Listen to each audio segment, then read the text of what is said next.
We are so back, everybody. Take a look at the price of Bitcoin. We got a lot of news to cover today. We got XRP news, the charts are going dummy, and so much more. But before we get into it, let's go to our first page, as always, Coin Market Cap, and let's take a look at who's been playing good recently. And as you can see right here at number 7, Solana is up almost 27% on the week, moving up to that number 7 spot right there, passing up Cardano, Dogecoin, and Tron. And the rest of the market's been doing good. Bitcoin's been doing great. XRP's been doing pretty good. They had some big news that came out of it. And yeah, pretty much everything else stayed the same. Bitcoin Cash is up almost 15. It's up over 14% on the week. And let's take a look at the Bitcoin chart. As we can see here, a couple days ago, we had that big news of the the spot Bitcoin ETF, BlackRock spot Bitcoin ETF getting approved, and it was actually came out as fake news. But the market reacted in such a positive way that I think people got FOMO and said, hey, when this thing actually does get approved, the market's going to absolutely rocket. So I think a bunch of people are starting to FOMO back in, and that's what's been causing this rally here. As you can see here, we've traded up to around 29K, hit 30K this morning. Right now, it's about 10 a.m. Eastern, 11 a.m. Eastern, where I'm at right now. I was up at around 5 a.m., and it hit 30K around that time. Pretty cool stuff. Let's take a look at the stock market real quick. The stock market has been dumping lately, which is honestly kind of a good thing, because when TradFi is ripping and crypto is not ripping, it's pretty depressing. And as we see now, TradFi is getting a correction, which I think is definitely needed.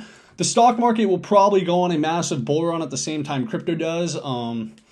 Just kind of the way it works, especially with the presidential election happening at the end of 2024. We're going to see a big boom in, I think, all markets. Pretty sure we're going to see that. And as we take a look at the dollar has been dumping as well. But let's go to our first story. Take a look at this. Mortgage applications to refinance a home plunged 10% for the week, and we're down by 87% from the same week in 2019, according to the NBA. They're about 97% from the same week in 2019. Take a look at these refinance mortgage applications. They are down like crazy. It's just really telling of the economic environment we're in right now. And to our next story, take a look at this. Look at the Chinese U.S. Treasury holdings.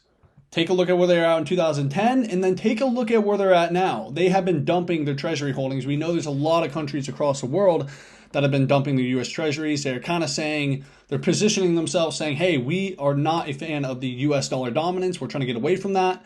Unfortunately for them, most of the global denominated debt outside of the U.S. is actually denominated in the dollar. So not too much going on there. The dollar is really tied in. The dollar is going to be king for a while. But yeah, they are trying to push it in a direction, these other countries in the East. And yeah, let's take a look at our first story. Very, very bullish. We love to see this. The SEC dropped the lawsuit against the Ripple XRP executives. Now, the SEC, we know, has been on a big losing streak in court, and this kind of looks like them just surrendering it. We're going to take a look at it right here up close. Let's take a look at this document real quick. As we can see here, Gary Gensler's right here looking like, I don't even know. But as you can see right here, SEC versus Ripple Labs, October 19, 2023. Plaintiff Securities and Exchange Commission, SEC, respectfully notifies the court of the stipulated dismissal of the SEC's pending claims against defendants Christian Larson and Bradley Garlinghouse. Now, the entire thing hasn't been dropped, and it's really looking like Ripple XRP is going to come out with the W. I mean, them dropping the lawsuit against the executives, very, very bullish. And as we take a look right here, Ripple's XRP chief legal officer said this is not a settlement. This is a surrender by the SEC. We love to see this. And take a look at what CEO Brad Garlinghouse had to say following the announcement. He put out this tweet right here saying this: "Today was an even better day. Ripple 3, SEC 0. In all seriousness, Chris and I have no claims of fraud or risk in a case involving no claims of fraud or misrepresentation. We're targeted by the SEC in a ruthless attempt to personally ruin us and the company so many have worked hard to build for over a decade. The SEC repeatedly kept its eye off the ball while secretly meeting with the likes of SBF," which they were, "failing again and again to protect U.S. consumers and businesses. How many millions of taxpayer dollars were wasted? Feels good to be finally vindicated." And I completely agree with you. I am with Brad. I'm not an XRP holder, but congratulations to all the XRP holders. And this is a big W for the industry as a whole. The SEC, we know, has been very predatory. They have not really protected anyone's money.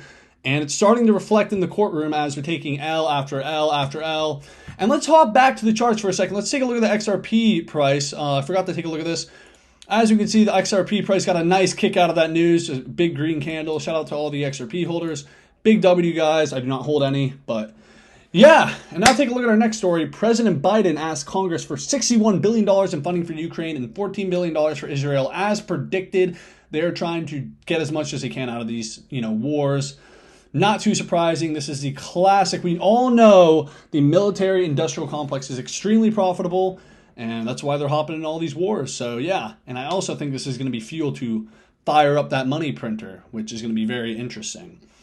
And to our next story, take a look at this. JP Morgan expects the SEC to approve multiple spot Bitcoin ETFs within months. I personally believe the spot Bitcoin ETFs will be approved in 2024. Probably Q1, Q2. I'm going to think it's probably going to be near the halving. They're going to want to get their bags all loaded up. And then once the halving occurs, I think then they're going to approve the spot Bitcoin ETFs. It's just a matter of time. They already have, the SEC has already approved the futures Bitcoin ETFs, but they have not approved the spot Bitcoin ETFs, which is the big one. They have been approved in Canada, just not in the US. And I think it's a matter of time. When we see BlackRock, Fidelity, JP Morgan, ARK, all those spot Bitcoin ETFs get approved, ooh, we're going to see a nasty green candle. And I think that's really why everyone's FOMOing back in now, because they're starting to realize, hey, off one fake news tweet in like 10 minutes, we saw a big spike. What's going to happen when they all get approved and there's a whole news cycle about this? The candle you're going to see is going to be offensive. It is going to be offensive to the bears. It is going to liquidate so many people in one fucking candle. And to our next story, take a look at this. The U.S. Treasury Department calls to crack down on crypto mixers, claiming they're used for money laundering by terrorists and criminals. And I've been saying this for a while, but these privacy, projects, Monero, or I think the mixers, Wasabi, they're going to come for all of them. So just be very careful with the whole privacy thing, because you might be a fan of privacy, but the people running the world might not be a fan of privacy, which sucks. And I don't think we should just give up our privacy. I do think Monero and Wasabi and all these mixers do deserve to be here. I'm a big, proponent of privacy and all that, but the truth is the U.S. Treasury Department is calling the crackdown. And we all know what happened to the dudes at Tornado Cash. I think they're in jail right now. I think they got released and thrown back in jail. I don't know exactly what happened, but yeah, that's what's going on in that department. Don't like to see it, but it is what it is. Not really, it is what it is. We should probably fight for this, but yeah, to our next story, take a look at this.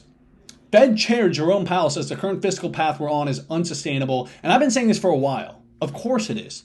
Interest rates are way too high. They cannot hold interest rates this high for this long of a time.